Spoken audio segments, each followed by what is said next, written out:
tinggi besar, dadanya tuh berbulu, matanya tuh merah, dan taringnya tuh keluar. Cuman dia tidak berkata, tidak ngomong gitu ya, makhluk tersebut. Dia ngunjuk sama kelingking ke muka saya, sampai muka saya tuh ketutup sama kelingkingnya. Dia ngasih botol air mineral yang ada tulisan di kertas tinta merah. Oke. Terus dimasukin ke dalam air mineral tersebut, dengan tiba-tiba air berubah menjadi merah. Oke. Nah di situ lalu saya dimandiin ke pas ubun-ubun saya.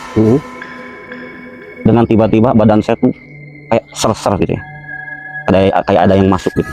Oh ya. Urat-urat nadi saya tuh semua bergerak.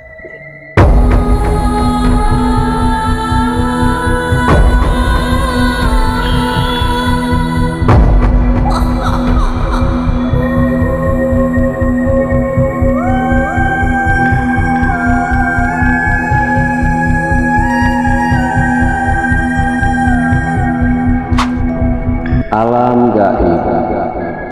Percaya atau tidak percaya, alam gaib itu nyata adanya. Di video kali ini saya berhasil mendatangkan seorang narasumber yang memiliki pengalaman mistis atau pengalaman gaib ketika dia mencoba untuk melakukan perdukunan dengan niat untuk memperbaiki ekonominya.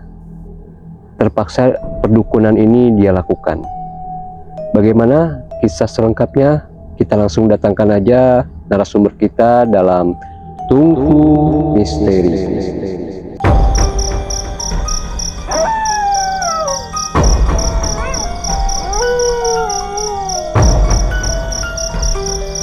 Oke, Kang, apa kabar? Baik-baik aja Kang Mas. Oke, silakan perkenalkan namanya siapa, tinggal di mana, dan kegiatannya apa sekarang, Kang? Perkenalkan, nama saya Juned, asli saya dari Ciamis, dan sekarang kegiatan saya sebagai koki juru masak. Oke, saya dengar Akang ini pernah memiliki pengalaman, bisa dibilang ya adalah hal mistisnya juga ya. Betul Kang Mas. Ya. Dengan alam gaib lah istilahnya, yaitu ketika Akang terpuruk dalam perekonomian, Akang memutuskan untuk memilih jalan pintas, yaitu perdukunan ya Kang. Betul Kang Mas. Itu gimana Kang, kok bisa kepikiran untuk memilih jalan itu loh? Pertama-tama saya dulu pernah bekerja sebagai juru masak. Nah pas gitu saya kena PHK, saya cari kerjaan ke sana kemari, tidak dapat kerjaan, dan akhirnya saya diketemukan sama adik saya sendiri. Oke. Dan di situ adik saya ngasih tahu bahwa dukun tersebut Manjur. Betul. Oke, ini pure dukun ya, bukan ustadz, bukan apa gitu ya? Bukan. Ini dukun. Iya. Oke. Nah, Kang, saya kan sebelumnya nih ya, pasti teman-teman yang nonton juga penasaran nih, kenapa Akang menutup identitas, istilahnya kayak Akang pakai masker. Itu tadi Akang sempat bilang ke saya untuk menjaga privasi ya, Kang ya. Betul. Iya. Karena ini kan salah satu bagian dari privasi yang sangat bisa dibilang ini pengalaman yang kurang baik lah. Betul. Ya? Iya. Nah, maka kenapa Kang Juned berniat untuk bercerita di sini, yaitu untuk berbagi pengalaman kepada teman-temannya. Siapa tahu ada teman-teman yang berniat untuk melakukan perdukunan itu sangatlah tidak baik ya Kang ya. Tidak baik. Betul. Oke, Iya. saya disclaimer sebelumnya. Jadi Kang Juned ini hanya ingin menitipkan pesan dan berbagi pengalaman agar teman-teman tidak terjerumus seperti apa yang pernah dialami Kang Juned. Betul. Oke. Oke Kang, udah siap untuk bercerita? Oke, siap. Baiklah teman-teman, bagaimana kisah selengkapnya? Kita saksikan dalam Tungku Misteri.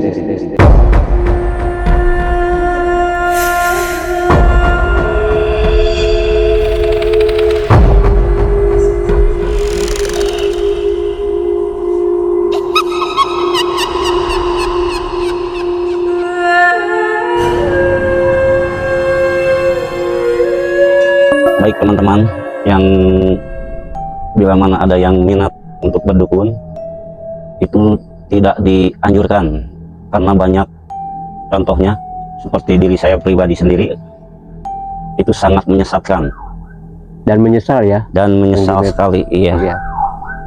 Itu gimana ceritanya Kang Junaid? Kok bisa terjerumus ke dalam hal perdukunan itu loh? Pada tahun 2007, saya itu bekerja di suatu rumah makan. Iya. Saya sebagai juru masak. Oke. Nah, di situ semakin lama kita tuh ya yang namanya rumah makan itu ada apa namanya? Ya, penurunan penjualan lah ya. Ada penurunan omset. Ya, betul. Di situ saya kena PHK dan saya tuh sangat lama sekali nganggur ya. Nganggur. Jadi tidak ada kerjaan.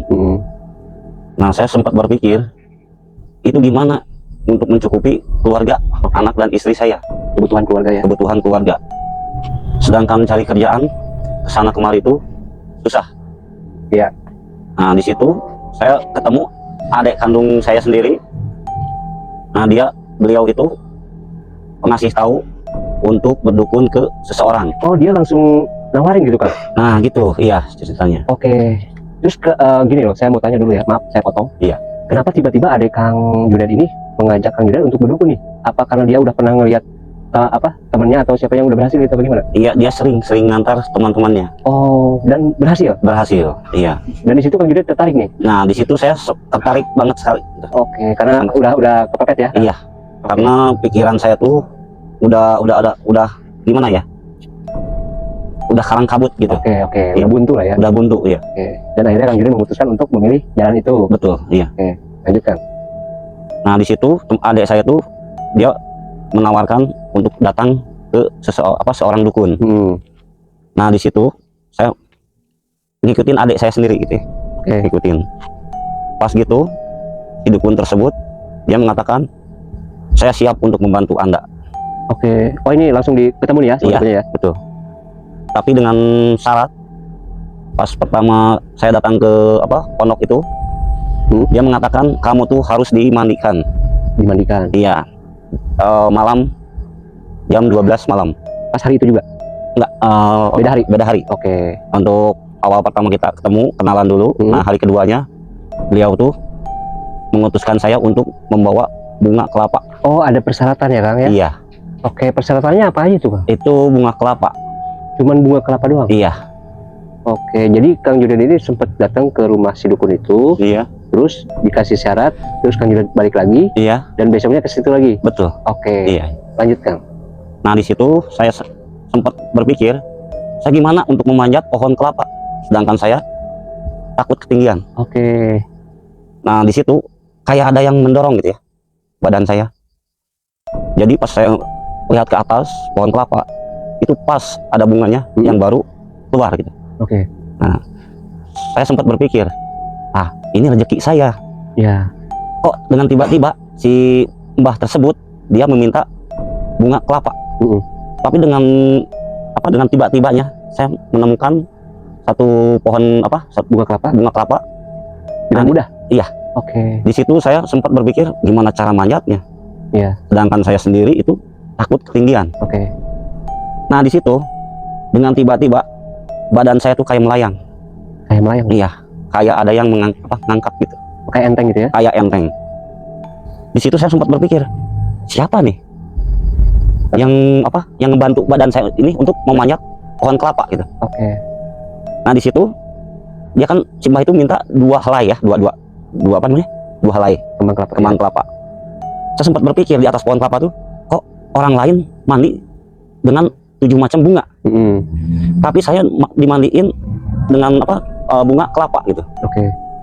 Saya nggak banyak iya, saya nggak banyak berpikir ini itu. Yang penting saya dapat kembang kelapanya. Nah, malam pas sorenya tuh udah manjat. Nah, malamnya saya datang ke simbah. Langsung ya? Langsung sana. Iya. Tapi simbah tersebut, saya tidak akan memandikan Anda bila Anda tidak membayar maharnya. Oh, ada maharnya ya? Ada maharnya. Dengan nominal 999.000. Oke. Triple 9 ya. Ya. Boro-boro untuk membayar mahar, saya bilang. Untuk makan sehari-harinya juga pun saya susah gitu. Oke. Saya sempat ya untuk cari pinjaman. Ya, saya pengen cita-cita saya tuh cepat terkabul gitu. Akhirnya Kang Junaid mencari pinjaman tuh. Nah, iya. saya cari pinjaman ke ibu saya sendiri. Ibu saya ngasih pinjaman. Nah di malam itu juga saya dimandiin. Oke, dan akhirnya jadi itu ya? Iya, dimandikan ya? dimandikan. Pakai bunga kelapa itu? Betul. Oke. Nah di situ pas begitu saya mandi, itu banyak makhluk-makhluk di depan mata saya sendiri. Oke, maaf saya potong. Iya. Ini yang saya pengen tahu, dimandikannya di tempat apa nih? Di kamar mandi? Itu di pancuran. Air pancuran? Air pancuran. Berarti tempat umum dong? Iya. Oke. Tapi jam 12 malam. Oke, jadi nggak ada siapa-siapa ya? Iya. Oke, Kang. Di situ saya sempat berpikir, waduh, ini banyak dedemit. Kanan ada, kiri ada, depan ada, yang berwajah-wajah ya nggak karuan lah. Ketika Kang Junet lagi proses itu ya? Iya betul. Kang Junet sama siapa? Itu diantar sama anak buahnya Simbah tersebut. Oke. Jadi berdua ya Betul. posisinya? Iya.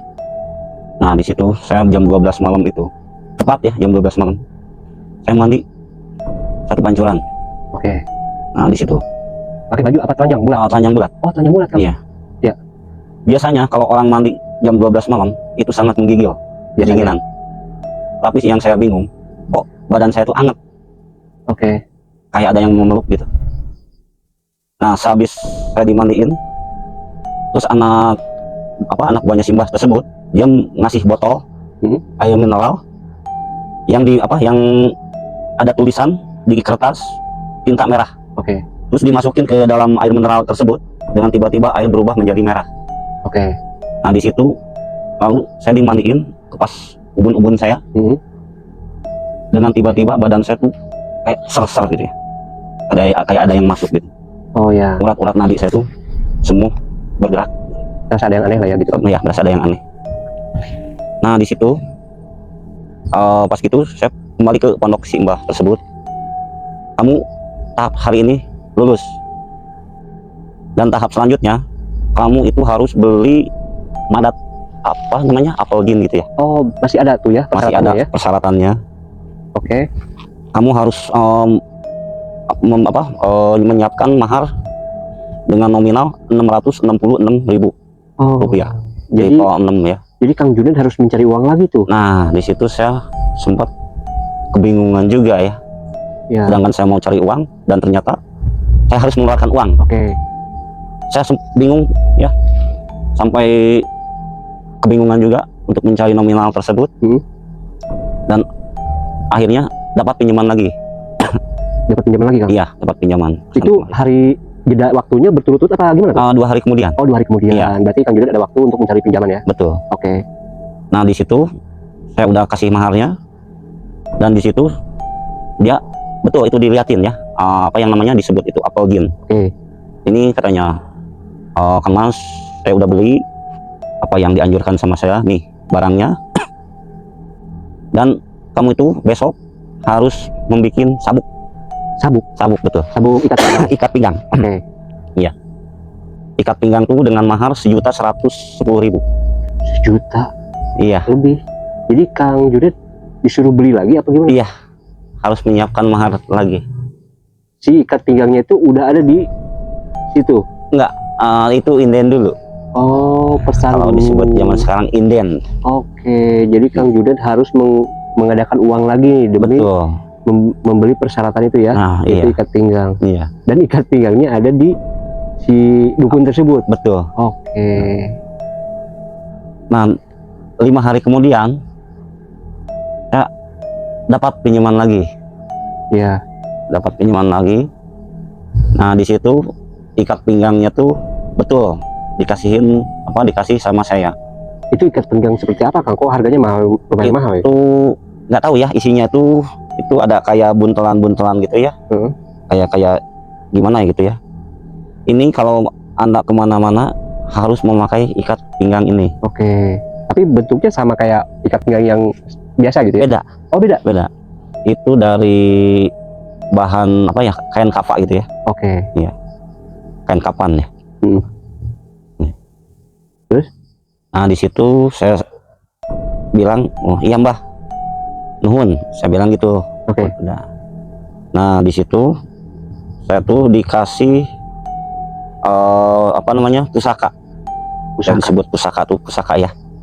Nah ini katanya pusaka tersebut, bila mana ikat pinggang ini ketinggalan, pusaka ini tidak bermanfaat sama sekali.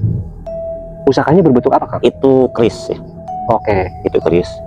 Nah di situ saya sempat jadi jadi kayak stereo gitu. Ini ketinggalan berarti mono, ini nggak bermanfaat, nggak ini nggak Berfungsi ya? berfungsi sama sekali. Oke.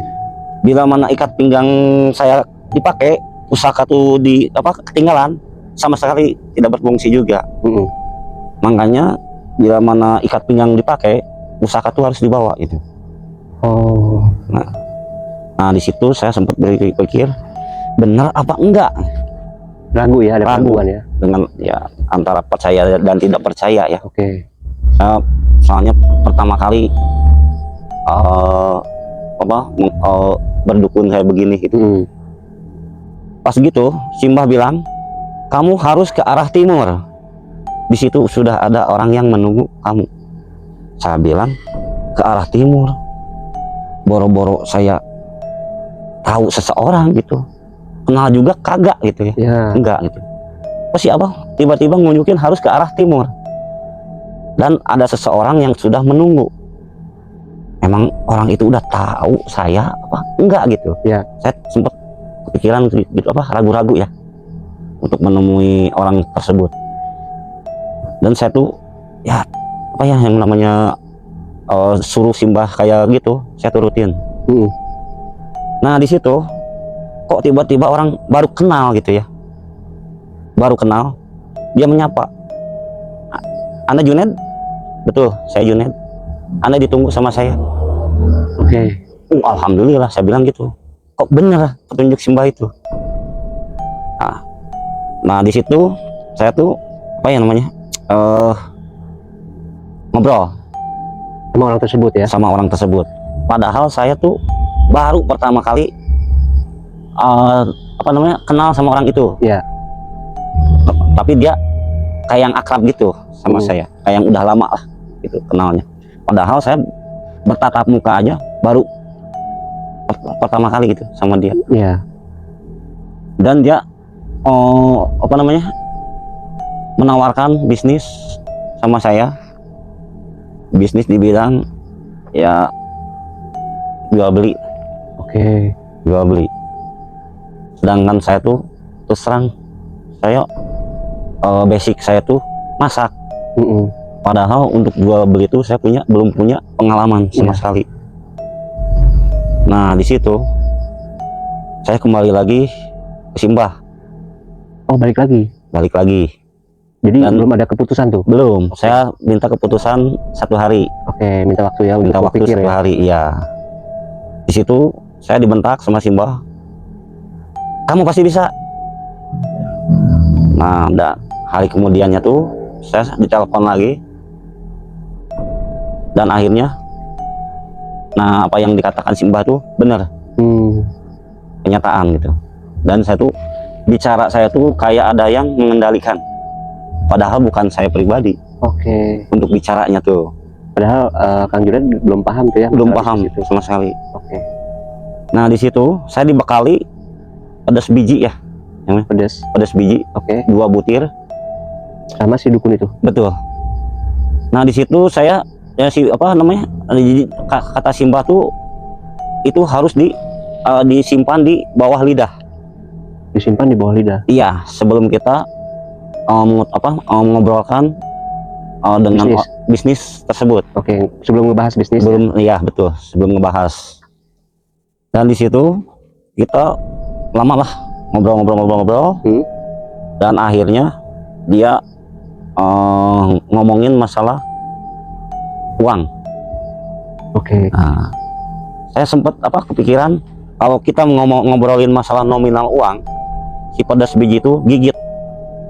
Oh, jadi si persyaratannya atau jangan dari si dukun itu, iya, ketika Bang Junaid ngebahas masalah nominal, iya, pedasnya langsung digigit. Sedangkan kalau tidak membahas itu disimpan di bawah lidah. Di bawah lidah. Oke. Nah di situ saya kepikiran kata Simbah gigit. Kita mau mengatakan nominal, si pedas biji itu betul saya gigit dua-duanya. Dan akhirnya dia kayak gimana ya? dia menuruti apa yang saya katakan. Oke, jadi ini kayak hipnotis gitu ya, Kang? Iya, betul. Oh ya, terus apa yang dibahas tentang nominal ini, maksudnya Kang Junet meminta modal atau apa sih? Iya, meminta modal. Oke. Nah, di situ. Padahal saya baru 2 kali ya, 1 kali pertama kita ketemu, 2 kali kita udah membicarakan nominal. Oke. Nah, saya sempat kaget juga sih. Ternyata mujarab gitu Nah, ya? mujarab. Oke. Nah, saya ngomongin masalah nominal. Dengan nominal sekian ratus juta, itu dia ngasih uang cash. Nah, yang saya pengen tanyakan, bisnis apa tuh Kang yang akan bahas? Saya bisnis di bidang properti, terus di bidang sales. Oke. Ya. Jadi bukan satu bidang ya? Iya. Di situ alhamdulillah dengan beberapa minggu saya berjalan lancar. Dan yang tidak habis pikirnya, saya tuh berjalan untuk mengantarkan barang tuh saya bingung Karena nggak tahu ya? nggak ada kendaraan, Mas. Oh, nggak ada kendaraan. Iya. Oke. Nggak punya kendaraan. Nah, lalu? Saya sempat bicara dalam hati saya sendiri, kita punya uang, walaupun uang dapat dari orang lain gitu ya. Terus kita bisnis berjalan ya, banyak pesanan ini itu. Sedangkan kita nggak punya untuk mengantarkan barang gitu. Oke. Nah, saya sempat simbah lagi. Oh, balik lagi. Bah, saya bilang gini, bah, saya bingung gimana ini untuk mengantarkan barang. Kamu jangan bingung, kamu ke arah barat, di situ udah ada orang yang menunggu kamu. Simbah bilang gitu. Saya menuruti apa yang dikatakan Simbah, ke arah barat. Nah, sebentar Kang, saya potong ya. Iya. Tadi kan pertama si mbahnya itu atau dukunya itu bilang ke arah timur. Iya. Terus sekarang ke arah barat. Iya. Nah, yang ada di pikiran Akang ketika Akang mengunjungi arah timur atau barat itu ke arah mana, Kang? Apa mengikuti sesuai feeling aja gitu? Apa gimana? Misalkan kita gini nih. Iya.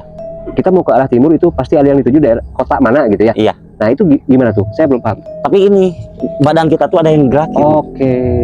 Dengan apa? Dengan kalau kita kepikiran ya, saya takut nyasar. Iya. Ya, saya takut salah orang gitu. Iya. Tapi yang saya bingung itu, kenapa kok badan saya tuh ada yang ngegerakin? Ngalir aja gitu ya? Ngalir. Gimana air mengalir gitu ya? Ya. Dengan gimananya gitu. Badan saya tuh ada yang gerakin, dan pembicaraan saya tuh ada yang gerakin juga. Nuntun gitu ya? Iya, ada yang nuntun. Oke. Nah, setelah Akang ke arah barat? Barat. Iya. Lalu saya ketemu sama orang. Sama juga orang tersebut baru kali itu juga. Belum pernah ketemu ya? Belum pernah ketemu sama sekali. Ya. Tapi orang tersebut dia menyapa juga. Dia bilang katanya, tuh mobil saya ada 3. Kamu pakai aja 1. Loh, saya bilang belum mengatakan untuk untuk belum ada bahasan apa-apa ya? Iya, tapi dia udah ngomong sendiri itu. Bawa aja tuh 1. Ini BPKB, ini SKNK, dan ini surat KIR. Loh. Oke, berarti mobil bareng ya? Iya, betul. Saya bilang kok sempat dengan pikiran saya sendiri gitu ya. Saya sempat bingung. Kok orang ini langsung gitu? Iya. Ngasih kendaraan, sedangkan saya baru pertama kali ketemu. Iya. Ya, saya bilang gimana dah, kata Simbah, turutin aja lah. Tapi benar-benar mujarab itu Simbah ya. Itu. Oke. Nah, di situ saya sempat kepikiran, Pak, ini untuk ngurusin kirnya saya nggak punya duit. Ke si orang yang ngasih mobil itu? Betul. Dia kan suruh ngasih surat-surat kir itu suruh diurusin dulu untuk kirnya. Nah, di situ dia ngasih uang nominal 9 juta. 9 juta? 9 juta. Oke. Ini untuk bensin, ini untuk kir, dan ini untuk servis. Sempat bingung juga gitu. Nah, itu nggak ada perjanjian apa-apa tuh? Nggak ada. Dia tiba-tiba ngasih? Tiba-tiba aja. Iya. Saya tuh sempat kepikiran, kalau logika saya sendiri gitu ya, tanpa bantuan Simbah, mana mungkin ya. Saya baru ketemu orang tersebut baru pertama kali gitu. Kok tiba-tiba dia menawarkan kendaraan? Ngasih cuma-cuma gitu. Itu ngasih atau minjemin atau gimana? Ngasih itu. Ngasih. Itu sih. Oke. Ngasih. Terus Ya nggak banyak tanya lagi ya. Saya di situ, ya udah cabut. Ini yang namanya apa? Jurus simbah paten, saya bilang gitu. Langsung percaya ya? Langsung percaya saya. Di situ saya sempat apa namanya? Yang tadinya jalan loyo sekarang angkat dada. Semangat. Modal udah ada, kendaraan sudah siap. Nah, di situ saya sempat apa namanya? Ya yang namanya laki-laki mungkin ya rekan-rekan juga lah tahu kalau uang mendukung dan kendaraan punya. Nah, di situ saya sempat kepikiran untuk berhura-hura. Oke. Berhura-hura. Nah, saya di situ lupa bahwa yang disarankan Simbah tuh jangan sampai apa namanya? Persyaratan yang tidak diperbolehkan gitu ya. Pantangan disebutnya ya, pantangan itu. Itu pantangannya tuh apa namanya? Sepele gitu ya. Oke. Buat saya gitu. Tapi yang akhirnya menimbulkan masalah yang besar. Ya. Nah, pas waktu saya jalan itu apa namanya? Tiap saya jalan itu saya menawarkan produk.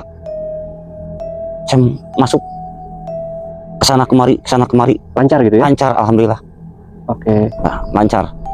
Produknya apa aja, Kang? Itu produk bahan-bahan kue, terus lagi apa namanya ya apa aja yang dipesan gitu, sampai kursi plastik, meja plastik, sampai dengan alat-alat dapur. Oke, jadi apa aja ya? Apa aja. Nah, di situ saya sempat saya berjalan nih usaha saya. Nah, pas gitu Simbah dulu SMS ya, zaman SMS belum ada Android ya. Kamu harus ke Mbah dulu, Simbah bilang gitu. Oke. Nah, di situ saya apa namanya pas malam Jumat sama malam Selasa. Ditentukan ya? Ditentukan itu. Malam Selasa, malam Jumat. Ya. Itu harus ke Simbah. Oke. Simbah bilang itu pusaka harus dimandiin. Pusaka yang dikasih itu ya? Iya, pusaka tuh harus dimandiin. Nah, di situ Simbah minta untuk mandiin pusaka tersebut itu minta mahar. Ada maharnya? Ada mahar lagi. Ya, itu dibilang saya pas waktu usaha berjalan begini ya, uang 500.000 itu tidak seberapa gitu ya. Oke. Ya, yang orang yang udah bergelimang harta gitu ya, uang nominal segitu tidak apa-apa. Nah, di situ kita berjalan hari demi hari, minggu demi minggu itu ya. Di situ Simbah bilang kamu harus ganti pusaka yang lebih sangar. Ya. Nah, itu pusaka yang biasa saya bawa tersebut itu mengandung ininya apa? Kalau magnet gitu ya, mengandung daya magnetnya tuh udah berkurang. Oke. Saya ditawarin lagi pusaka yang lebih sangar. Oke. Naik level lah ya. Naik level. Ya.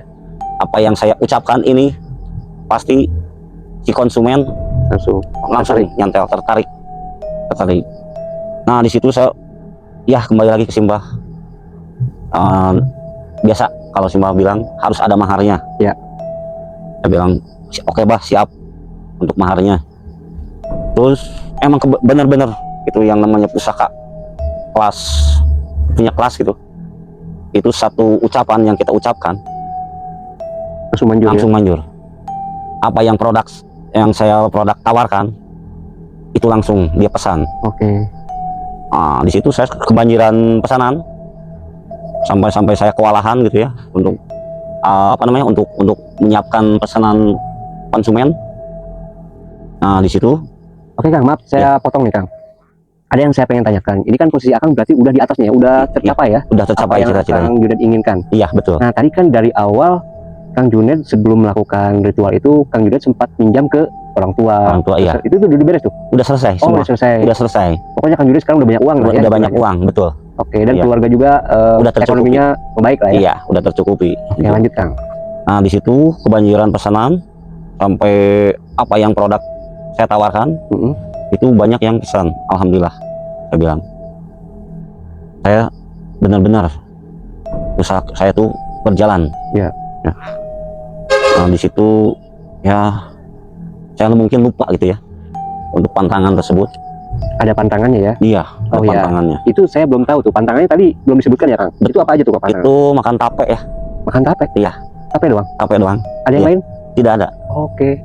Nah di situ pas waktu saya jalan nganterin pesanan, tiba-tiba seorang ibu-ibu yang nenteng apa namanya jinjingan ya, jinjingan, dia berjualan gorengan. Oke, asongan lah ya gitu ya. Asongan. Ya, saya bilang aduh kasihan tuh si ibu. Dagangannya masih banyak, masih numpuk gitu. Pas gitu saya nawarin kenek sama supir saya untuk makan gorengan, dan saya tuh makan apa namanya kue dangdut ya. Ya. Itu tidak tahu kue dangdut kan berlapis gitu. Itu yang isinya itu kan tape ya. Oke. Itu saya tidak nyadar itu ini tape apa, dengan tiba-tibanya saya makan gitu. Oh, Kang Julian makan tuh Makan itu kue dangdut itu yang ada tapenya ya. iya, Sedangkan itu pantangan pantangan ya. gitu. Nah, sebelumnya nih Kang, tadi saya belum selesai. Iya. Si dukun tersebut kan memberikan pantangan Kang Julian nggak boleh makan tape. Iya. Nah, dijelasin nggak kalau misalkan Kang Julian makan tape apa yang akan terjadi gitu? Nah iya, udah jelasin. Apa yang dijelasin? Ya katanya kalau kamu tidak mematuhi pantangan tersebut, tanggung akibatnya. Oh, cuman gitu doang? Iya. Tanggung Tanggung jelasin itu akibatnya. bakalan gimana enggak? Enggak. Oke. Dia bilang tanggung akibatnya. Oke. Saya bilang ya. Oke. Saya tanggung sendiri. Nah, dan akhirnya Kang Julian makan tape itu. Iya. Lupa ya? Lupa, itu kelupaan ya. Apa yang terjadi Kang setelah itu? Nah di situ saya makan habis 2 ya kue tersebut. Selama perjalanan kita aman-aman aja. Tiba-tiba ada seekor bebek gitu ya, bebek ya, itu masuk kolong mobil kelindes. Kok di perkotaan tuh di mana ada bebek gitu ya? Oh, ini posisinya lagi di kota? Iya, ada di kota. Oke. Kok tiba-tiba ada bebek masuk ke kolong mobil kelindes?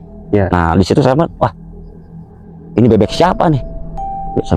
Ya udahlah, simpan uang di atas bebeknya, siapa tahu bebek tersebut punya orang lain. Oke. Nah itu kejadiannya setelah Kang Julian makan tape. Itu pas hari itu juga? Iya. Oke, langsung ya? Langsung iya. Udah makan tape. Nah di situ saya simpan uang di atas bebek yang sudah mati itu. Nah di situ saya nggak curiga sama sekali ya, nggak curiga sama sekali ada hal-hal yang negatif gitu. Yang aneh lah ya. Yang aneh-aneh gitu. Kita enjoy aja gitu. Iya. Ya.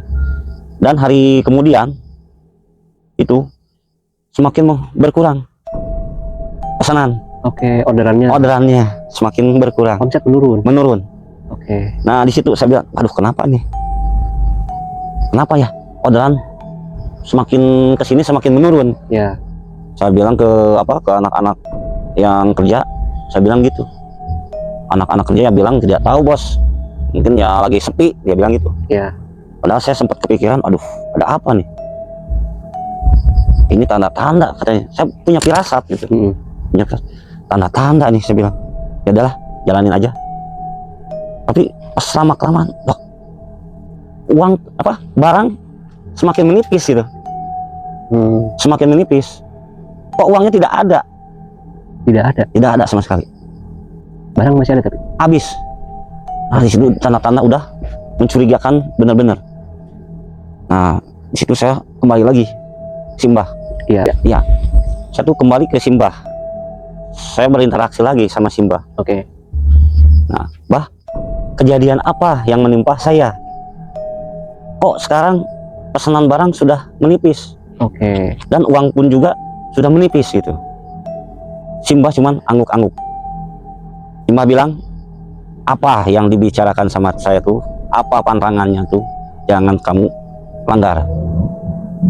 Jangan sampai melanggar aturan yang ditentukan. Oke. Satu kepikiran terus ya. Oh, sampai saat itu Kang Julian nggak ingat tuh? Nggak ingat sama sekali. Oke. Saking bergelimbang harta. Oke. Ya banyak uang gitu.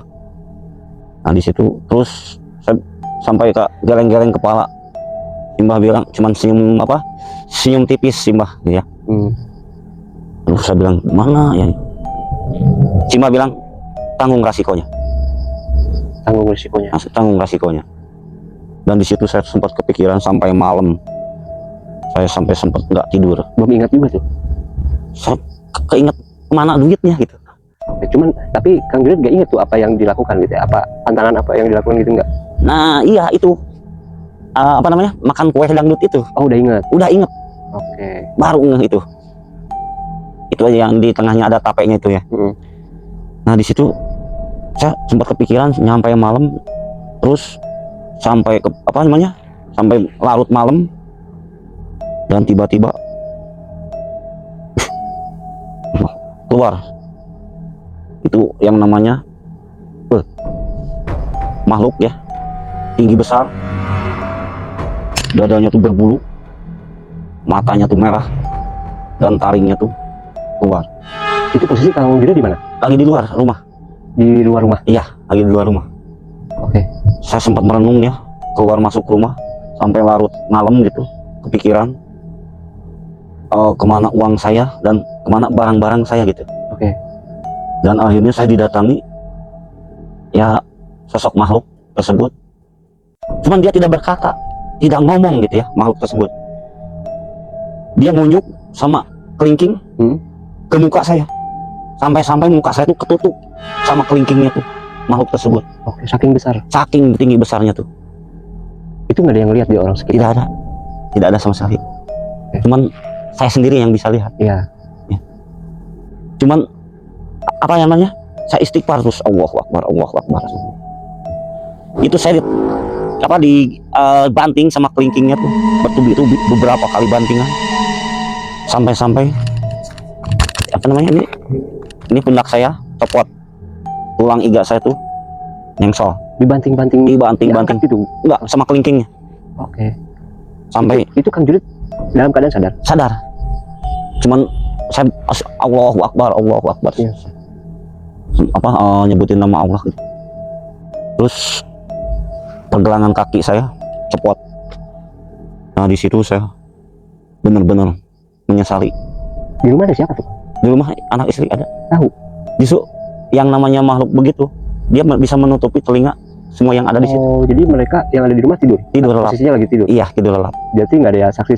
Tidak ada satu orang pun ya? Iya, tidak ada saksi orang. Nah di situ saya yang merasakan apa yang namanya itu benar-benar bantingan makhluk tersebut, sampai tulang-tulang saya copot gitu. Saya bilang, Allahu Akbar, ini yang namanya tanggung resikonya. Itu kejadiannya lama Kang?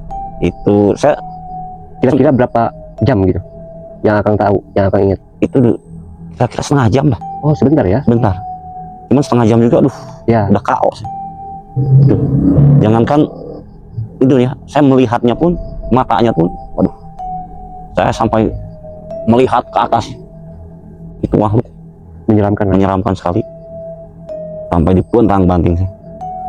Oke. Nah yang setelah yang Akang ingat tuh, setelah Akang dibanting-banting terus Akang merasakan pundak copot ya, maksudnya apa, pergelangan kaki copot gitu ya. Akang, itu terasa cuman perasaan Akang aja atau memang betul? Betul. Oke. Dan apa yang dialami saya? Lalu setelah itu apa yang terjadi tuh? Apa namanya, istri Akang atau anak Akang? Nah, siapa yang pertama menyaksikan? Pertama keluar pagi-pagi, istri saya tuh keluar, saya tuh udah tergeletak di luar rumah. Oke. Sampai saya tidak sadarkan diri itu ya. Dan ya yang namanya itu di kampung ya, dia manggil ustadz ya, bukan dukun. Bukan. Sampai saya doa ustadz, alhamdulillah sampai saya terbangun. Cuman saya tidak bisa berjalan karena patah gitu ya? Iya. Itu patah atau betul patah. Pergelangannya copot? Copot. Pergelangan kaki copot, pundak copot. Oke. Terus tulang iga nyengsol. Oke. Terus dibawa kemana tuh Kang? Itu ke tukang pijat. Urut ya? Iya, tukang urut, betul. Oke. Tukang urut, di situ saya diurut. Ya yang akhir saya 1 minggu lah di rumah. 1 minggu nggak bisa ngapa-ngapain. Nggak bisa ngapa-ngapain, saya tidak bisa mencari nafkah lagi. Dan kayak yang mimpi gitu ya. Oke. Dan itu istri Akang nanya nggak, ini ada apa gitu? Nah, saya tidak jujur sama istri. Oke. Tidak jujur. Saya tuh bahwa saya tuh berdukun. Cuman Pas begitu saya kejadian malam itu, Heeh. baru saya mau bercerita sama istri. Karena istri bertanya-tanya ya, Nah, ini begitu. ada apa gitu ya. Nah, iya. Cuman istri saya sendiri gitu ya berceritanya, untuk menceritakan kisah lika-liku saya Yang sebetulnya. yang sebetulnya, iya.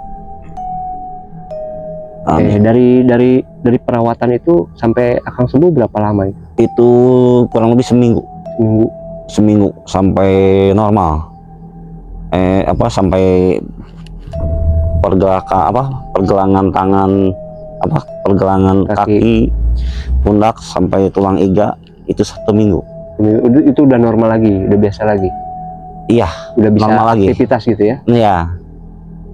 Di situ pas saya bilang, mobil belum diapa-apain. Saya bilang, belum dipanasin. Padahal tidak ada. Mobil tidak ada. Tidak ada sama sekali. Tadinya Akang parkir di rumah. Iya. Itu parkir di pinggir rumah. Tidak adanya hilang atau gimana, Kang? Justru saya tanda tanya sampai BPKB, sampai KIR, tidak ada. Tidak ada sama sekali. Sebentar nih, Kang. Tapi selama ini ketika Akang menjalani bisnis ini, mobil selalu pulang ke rumah kan? Iya, Nah, istri tahu tuh ada mobil. tahu.